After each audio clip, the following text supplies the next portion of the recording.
Part number 3 पढ़ेंगे।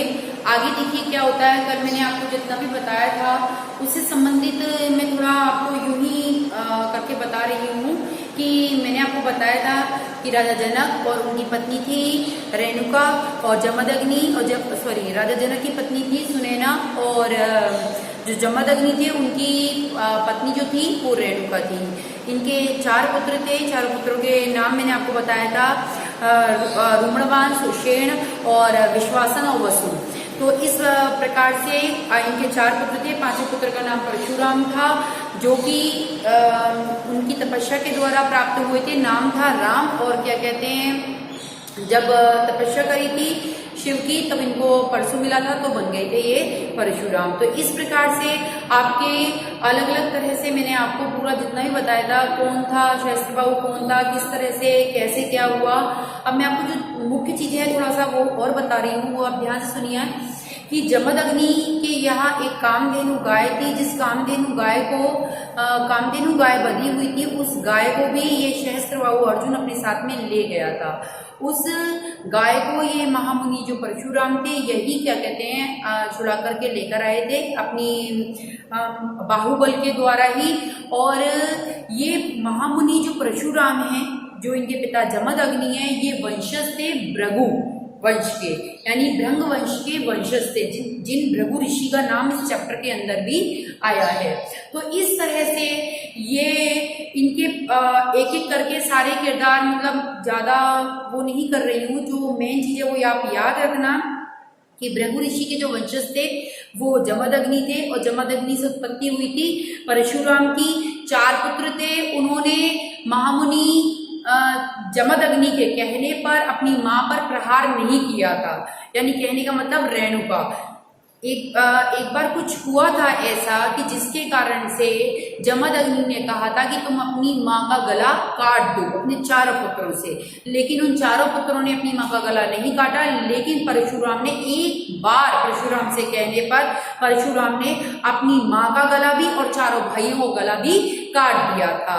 तो जिसके कारण से पिता की आज्ञा का इन्होंने पालन किया, लेकिन आज्ञा का पालन भी किया और पिता से वरदान भी मांग लिया था कि ये 4 मेरे भाई और मेरी माता जीवित हो जाए। इस बात का भी इन्हें ध्यान न रहे कि मैंने ही ये सब कुछ किया है। तो इस वजह से ये आज्ञाकारी पुत्र थे।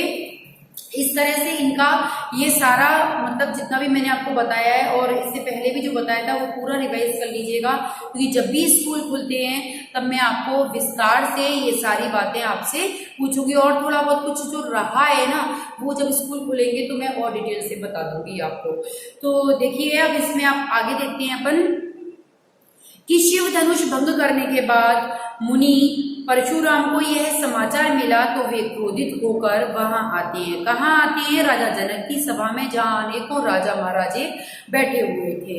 शिव धनुष को खंडित देखकर वे आपे से बाहर हो जाते हैं, यानी इतने अत्यधिक क्रोधित हो जाते हैं कि क्रोध में वो ना अपना संतुलन खो बैठते थे। तो वही होता है कि जिस समय शिव धनुष को उन्होंने भंग देखा तो वे अपने आपे से बाहर हो जाते हैं।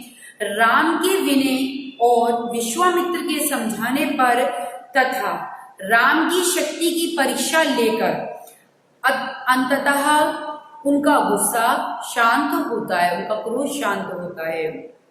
बहुत विश्वामित्र ने समझाया। देखिए लक्ष्मण भी थोड़ा क्रोधी स्वभाव के थे, उनको मतलब बर्दाश्त नहीं होती थी। तो इन दोनों का वार्तालाप चलता गया। जब एक तो बहुत ही ज्यादा सर से ऊपर पानी चला गया तब भगवान श्री राम ने खड़े होकर के उस बड़ी सभा में लक्ष्मण को इशारा किया है, उन्हें शांत किया है। महामुनि विश्वामित्र ने भी परशुराम को शांत किया है तब। और अपने जो श्री राम ने जो अपना ब्रह्म स्वरूप है, अपना जो मतलब देखिए विष्णु के ही अवतार हैं श्री राम के, आपको पता होगा इन्होंने अलग अलग युग के अंदर अलग अलग अवतार लिए हैं। आपके सारे जो सतयुग हुआ है, जो नरसिंह अवतार हुआ है, दत्तात्रेय अवतार हुआ है, आपका वराह अवतार हुआ है, ये सारे अवतार हुए हैं। फिर त्रेता आ गया आपका, त्रेता के अंदर आपके राम अवतार हुआ है, द्वापर आया है तो श्री कृष्ण अवतार हुआ है, और अब कलयुग है आपका।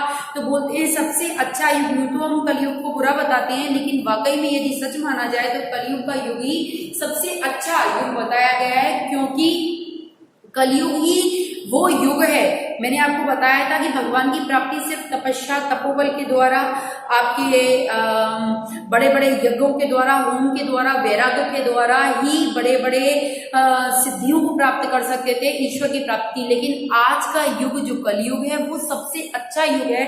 यूं तो हम लोग तरह तरह के अपवाद करते रहते हैं, लेकिन सही मानो तो कहा गया है कि कलयुग केवल नाम अधारा, जपत जपत नर उतर ही पारा। कि एक कलयुग ही युग ऐसा युग है जिसके अंदर हम सिर्फ प्रभु का नाम जप कर, सिर्फ ईश्वर का स्मरण करके ही उसकी प्राप्ति कर सकते हैं। कोई तपस्या, कोई तप, कोई वैराग्य, कोई यज्ञ, कोई होम, कोई कुछ करने की जरूरत ही नहीं है। यदि आप एक निश्चित मन से तब अपने सिर्फ आराध्य देव को उसका मनन कर रहे हो, उसका चिंतन कर रहे हो, तब भी ईश्वर की प्राप्ति आपको हो जाएगी। इसी वजह से इस युग की महिमा ज्यादा बताई गई है। तो देखो कहा गया है कि इस तरह से लक्ष्मण भी बहुत क्रोधित थे, तो उन दोनों की बहस चलती रही। लेकिन श्री राम, पुरुषोत्तम श्री राम बहुत ही धैर्यवान थे, बहुत ही शीलवान थे, बहुत ही शांत स्वभाव थे, बहुत ही मृदु स्वभाव थे, बहुत ही कोमल स्वभाव के व्यक्ति थे, चरित्रवान थे, मर्यादा पुरुषोत्तम थे। मैं आपको कभी कभी ये क्वेश्चन ही एग्जाम के अंदर आ जाता है कि श्री राम के कौन कौन से गुण थे, उनका व्याख्यान कीजिए। तो मैंने आपको बहुत सारे बताए। तो इस तरह से आपको अपने दिमाग में रखना है कि मैंने श्री राम की कौन कौन सी विशेषताएं आपके आगे बताई हैं। तो देखिए, शिव धनुष को खंडित देकर वे उनका गुस्सा शांत होता है। इस बीच राम, लक्ष्मण और परशुराम के बीच जो संवाद हुआ है उस प्रसंग को यहाँ पर प्रस्तुत किया गया है। दोनों के बीच में बहुत लंबा, बहुत व्यंग हुए हैं, ऐसी ऐसी बातें हुई हैं कि जिन बातों से भरी सभा के अंदर जो अनेकों राजा महाराजा जो बैठे हुए थे वो क्रोधित होकर के उठ जाते हैं और वो बोलने लग जाते हैं। अब शब्द मतलब बोलने लग जाते हैं, कहीं लक्ष्मण को रोकते हैं, कहीं महामुनि परशुराम को रोकते हैं। तो इस तरह के देख करके सब भयभीत हो जाते हैं कि शायद आज तो कुछ ज्यादा ही कुछ होने वाला है। लेकिन श्री राम ने अपने मृदु वचनों से सब कुछ शांत कर दिया था। विश्वामित्र ने भी समझाया था, क्योंकि और अपने स्वरूप के जो अपना देखिए जो राम है, मैं आपको एक बात और बता रही हूँ, जो राम है वही परशुराम है। लेकिन धरती पर नर अवतार लेने की वजह से और एक क्रोधी स्वभाव होने की वजह से उन्हें उस चीज का आभास नहीं हो पा रहा है। वो क्रोध से अपने आपे से बाहर हो गए थे, क्योंकि विष्णु का अवतार ही परशुराम है। विष्णु का अवतार ही परशुराम है और विष्णु का अवतार ही राम है और विष्णु का अवतार ही कृष्ण है। तो अपने रूप को ही, वो स्वरूप को पहचान नहीं पा रहे। जब श्री राम ने स्वयं के असली स्वरूप के उन्हें विष्णु अवतार के दर्शन कराए, वैसे ही वो नतमस्तक हो गए, हाथ जोड़ने लग गए और वहां से शांति से चले गए थे। सारी बातों को याद रखिएगा, कहीं भी कुछ भी पूछा जा सकता है आपसे।